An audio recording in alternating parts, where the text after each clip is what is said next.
છું son of આદિવાસી અને આજે વાત કરીશું વાંસદા તાલુકાની. વાંસદા તાલુકામાં માટી ખનન એટલે કે ભૂમાફિયાઓનો આતંક યથાવત છે. કેલિયા ગામે ઉત્તર દક્ષિણ પૂર્વ પશ્ચિમ કોઈ પણ સાઈડ ઉપર તમે જાઓ તો ભૂમાફિયાઓએ કોઈ પણ જગ્યા બાકી ખનન કરવા માટેની નથી રાખી.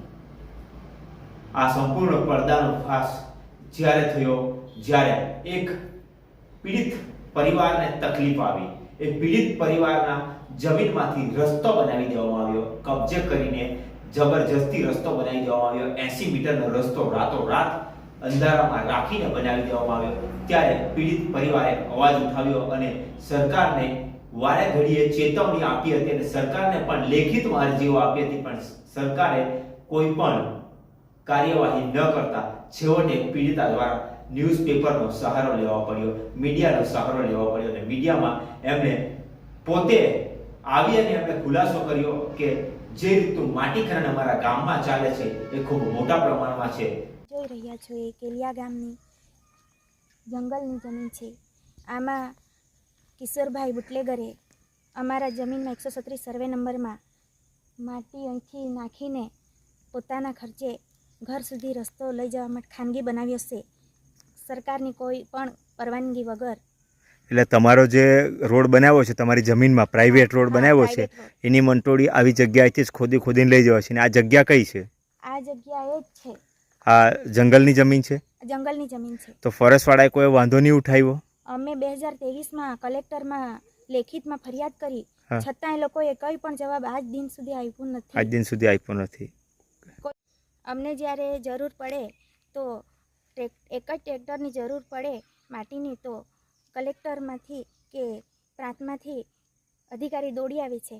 તો જ્યારે આટલું બધું માટી ખનન થયું, અમે ફરિયાદ કરી છતાં કેમ હજુ સુધી કોઈ અહીંયા પૂછવા આવ્યું નથી કે કોઈ એક્શન લીધો નથી. અમારી ફરિયાદ કરવામાં આવ્યો અને જે દ્રશ્યો છે, જે જગ્યા છે, સ્પોટ છે એ પણ બતાવવામાં આવ્યા કે જે જમીન ચોરાઈ રહી છે, કઈ જગ્યાએથી જમીન ચોરાઈ રહી છે, કયા વિસ્તારની જમીન ચોરાઈ રહી છે, કયા વિભાગની જમીન ચોરાઈ રહી છે એ પણ બતાવવામાં આવ્યું. પ્રથમ તો એમણે વન વિભાગની જે જમીન હતી એમાંથી માટી ખનન થયાનું હતું એ પણ દ્રશ્યો બતાવ્યા. ત્યારબાદ ગામની ગૌચરની જગ્યા કે પડતરની જગ્યા છે એ જગ્યા ઉપર પણ લઈ જઈ અને જગ્યા બતાવી અને ખૂબ મોટા પ્રમાણમાં માટી ખનન થયું. જ્યાં તલાટી સાથે ટેલિફોનિક વાત કરતા તલાટી પાસે જાણવા મળ્યું અને તલાટીને પૂછવામાં આવ્યું કે આ જે માટી ખનન થાય છે એ પરવાનગી સાથે થાય છે, કોઈ પરમિશન વગર થાય છે કે પરમિશન લીધી છે?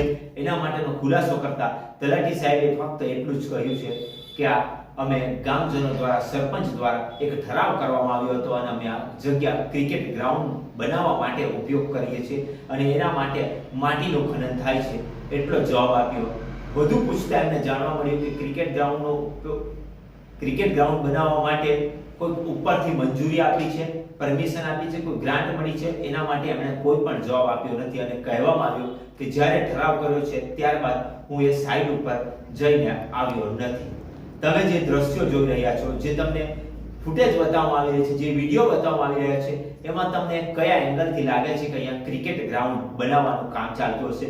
ક્રિકેટ ગ્રાઉન્ડ બનાવવા માટે સમતલ જગ્યા કરવાની હોય છે, પણ અહીં ઊંડા ખાડાઓ જ કરી રહ્યા છે, જેથી લાગે એવું છે કે ક્રિકેટ ગ્રાઉન્ડની જગ્યાએ ભવિષ્યમાં અહીંયા એક મોટું તળાવ બની જશે ક્રિકેટ ગ્રાઉન્ડના નામ ઉપર. માટી ચોરી, માટી વેચીને માટી ચોરતાઓ પોતાના ખિસ્સાઓ ભરી લેશે અને ગ્રામજનોને ક્રિકેટની આસમાં એ જોતા રહેશે અને ક્રિકેટના ગ્રાઉન્ડની જગ્યાએ મોટું તળાવ બનવા પામી જશે. 137 સર્વે નંબર છે એમાં અમારી પરમિશન કે સંમતિ કે કંઈ જાણ કર્યા વગર આ સામેવાળા કિશોરભાઈ અને અશોકભાઈ અને પ્રફુલભાઈએ સંમતિ વગર આ રસ્તો ડામર પાથરી દીધેલ છે. પંચાયતમાં રસ્તો પાસ થયેલો છે? ના, નથી. અમે તલાટી સાહેબને પૂછ્યું હતું તો એમણે કીધું કે મારી પાસે આ રસ્તાનું કોઈ પણ એગ્રીમેન્ટ નથી. આ પ્રાઇવેટ રસ્તો બનાવી દીધો છે? આ પોતાના એનું કિશોરભાઈનું ઘર સેમાડે આવેલું છે, એના ઘરે જવા માટે એણે પોતે સ્વખર્ચે બનાવેલો છે. તો આ તમારી જે જમીન છે એમાં કેસ એવું કે ચાલે છે? હા, અમારે 2023માં અમે લેન્ડ ગ્રેબિંગ કેસ કર્યો હતો, તેનો હજુ સુધી કંઈ પણ નિર્ણય આવ્યો નથી. તો છતાં આ સામેવાળાએ લેન્ડ ગ્રેબિંગના કેસનો નિર્ણય આવે એ પહેલાં ડામર પાથરી દીધો. અમને ધમકી આપે, અહીંયા ખેતરમાં આવે કે આપણા છોકરાને તો એવી ધમકી આપેલી કે તમને જાનથી મારી નાખો ને હાંભેવાળા અશોકભાઈ. તો તમે કલેક્ટર પાસે ગયા તો તમને શું કહેવામાં આવ્યું? અમને તો કોઈ તો જવાબ નથી આપ્યા, પણ અમે તો પછી આપેલા કાગળે આપેલા તેનો કોઈ નિર્ણય નથી આવ્યો. તો અમને જ પાછું કે તમે તો એમ કે 3 જણા આવે, આખી ગેંગ આવે એમ કે, તો તમે એમ કે બી કે નહીં એમ કે એવી અમને તો જવાબ આપે પેલા વાસદાવાળા. તો ગરીબ માણસને કોઈ ખુલાસા જ નહીં કરે કે, ને મોટા માણસને જ બધું થાય કે, તે અમે જવાબ માંગતો હતા. માટી ચોરીનો આ સંપૂર્ણ કિસ્સો બહાર આવવાનું કારણ પણ જાણવું ખૂબ જરૂરી છે.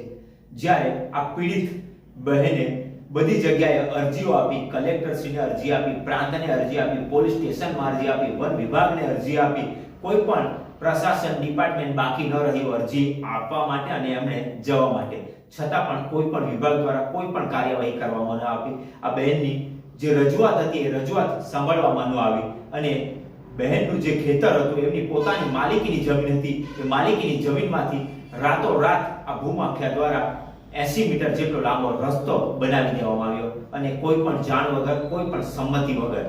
ત્યારબાદ આ સંપૂર્ણ ખુલાસો થયો અને ભૂમાફિયાઓનો પર્દાફાશ કર્યો છે.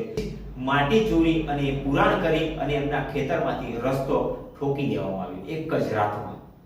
તો પ્રશાસન, ખાણ ખનીજ માફિયા, વન વિભાગના અધિકારીઓ શું કરે છે?